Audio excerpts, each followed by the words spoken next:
Recently, I was asked by a reader of mine when I thought the Psalm 83 war would take place.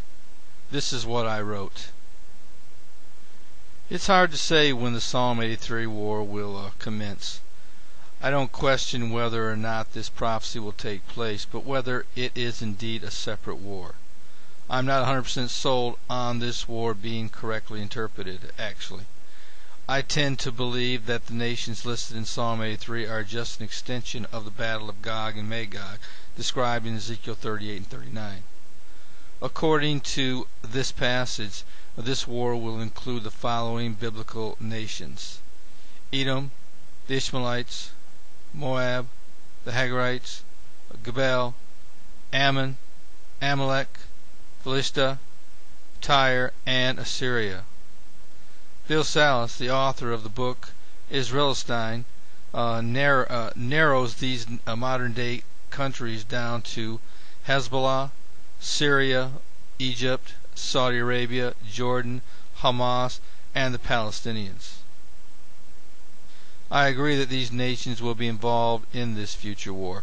However, many of these biblical lands listed in Psalm 83 can be interpreted to include virtually all of the nations that will be involved in the battle of Gog and Magog. Prophecy expert and speaker Joel Richardson provides an excellent example of how ancient Assyria could comprise of many of the modern nations that will participate in the battle of Gog and Magog. This is what he writes. First, because of the presence of Syria in the list, we have to consider the possibility of several other nations beyond those mentioned by Salus. Modern conservative scholarship holds that Psalm 83 was written sometime between the 9th and the 7th centuries BC. During this period, the Assyrian Empire included substantial portions of what has come to become the nations of Turkey, Iran, Kuwait, Azerbaijan, Armenia, and Georgia. As such, we should certainly consider the possible inclusion of these nations as well. In his analysis, Richardson goes on to list other nations, such as the Ishmaelites, whose ancient territory could easily include nations that are outside the border nations that surround present-day Israel. This and other facts lead me to believe these two wars could actually happen simultaneously or be one and the same. Frankly, I have always believed that the rapture would take place first, followed by the rise of the Antichrist, who would bring peace. It is during the early stages of this time of peace and guaranteed security the Antichrist will bring that I believe the Russian Islamic alliance will attack Israel. Once the land of Israel is divided and the West Bank is turned over to the Islamic world for a Palestinian state, Israel will find themselves in a very strategic disadvantage. This will be the time the Islamic world has waited for, and Russia will surprisingly step forward to lead this coalition against Israel.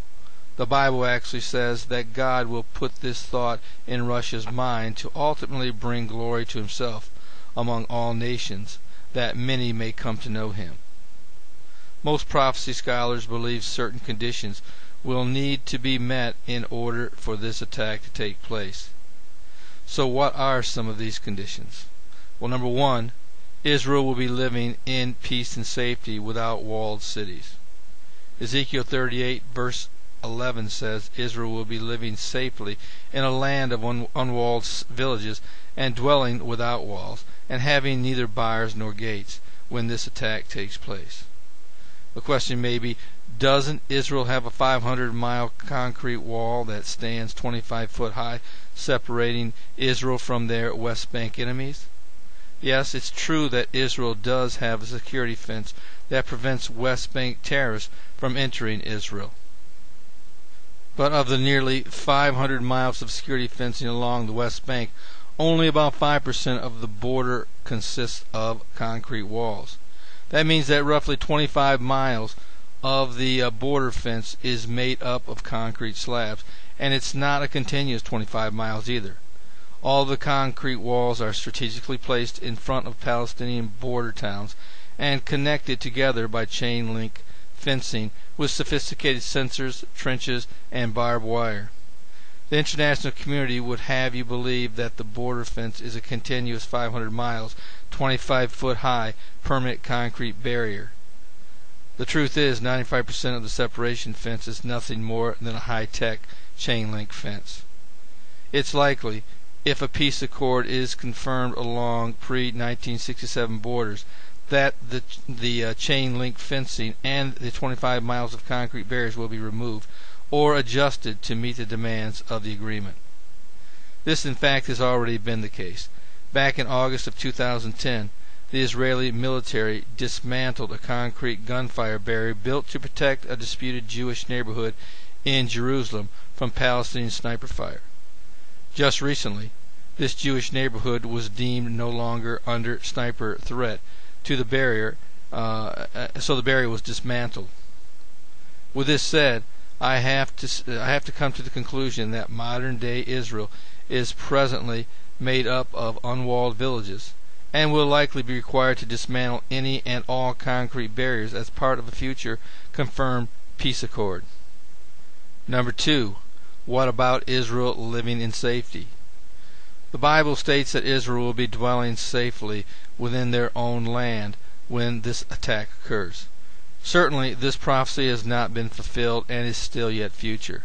I look for this to be fulfilled as part of a confirmed peace accord with the Antichrist, Israel, and many nations. I believe the Antichrist will guarantee Israel's security and place a multinational military force in the newly created Palestinian state to maintain his peace accord. However, this international force will be no match for the coming Russian Islamic alliance. It's unknown how long it will be into the peace accord before this great army comes calling, but I would speculate within a year. Number 3. The Bible says during the battle of Gog and Magog, Russia will attack Israel for the purpose of taking a spoil. You might ask, what spoil does modern-day Israel possess that Russia would possibly want? Russia is a world leader in both the production of natural gas and oil. They're always searching for new potential areas of exploration for both of these natural resources. As of late, Israel is beginning to show considerable promise for new discoveries both in natural gas and oil. In a recent Debka report, it stated that Russia was eyeing the massive gas and oil discovery Israel made, known as Leviathan. Some of this natural gas deposit stretched over into Lebanese territory. Russia has since offered their expertise in the extraction of natural gas to Lebanon. This discovery contains some 450 billion cubic meters of natural gas and is the world's largest such find in deepwater exploration in over a decade. Back in 2007, Israeli scientist Dr. Van Gaar, the former chief scientist of Royal Dutch Shell, quietly discovered a massive shale oil deposit that he estimates has the equivalent of 250 billion barrels of oil. By comparison, Saudi Arabia has 260 billion barrels of proven oil reserves. At the time of this discovery, the mining of shale oil was frowned upon due to the expense and to the difficult cleaning process. But in a recent interview, Dr. Van Gaar now estimates the cost of extraction in 2011 is in line with modern-day deepwater oil fields, and with new techniques would be much cleaner than what previous operators have presented. These Israeli deposits have been known about, but have never been listed before. It was previously assumed there was not the technology to deal with it, Dr. Van Gaar said. According to Dr. Van Gaar, Israel has the second biggest oil shale deposits in the world outside of the United States. Virtually all nations in the Middle East have seen varying degrees of success in the exploration of oil over the years except Israel. I believe Israel is on the verge of discovering vast amounts of oil and natural gas, just as the rest of the Middle East reserves begin to decline. You can also bet Russia is keenly aware of Israel's untapped potential. This could be the spoil the Bible says they will not be able to resist. Recently, I was looking at the order of events that many believe will lead up to the Psalm 83 war. It starts out with the rebirth of Israel, followed by the subsequent wars with its Islamic neighbors. In a final war described in Psalm 83, Israel not only defeats its neighbors, they also expand their territory well beyond their present borders. The land of their enemies will at this time become a part of the land of Israel. Due to Israel's great victory over their neighbors, it is now believed that they can finally be described as a nation that dwells safely and securely in their own land. But just as Israel is settling into its newfound peace and safety, a new invasion led by Russia, Iran, and a host of other Islamic nations threatens to engulf them in a war of insurmountable odds. Here's my problem with this scenario. Iran is Israel's biggest existential threat in the Middle East today, and will continue to be so following the Psalm 83 war. Virtually all military experts around the world see them within a few years of developing a nuclear weapon. With Iran's nuclear program still intact, I would be hard-pressed to see how Israel could be dwelling safely and securely within their own land.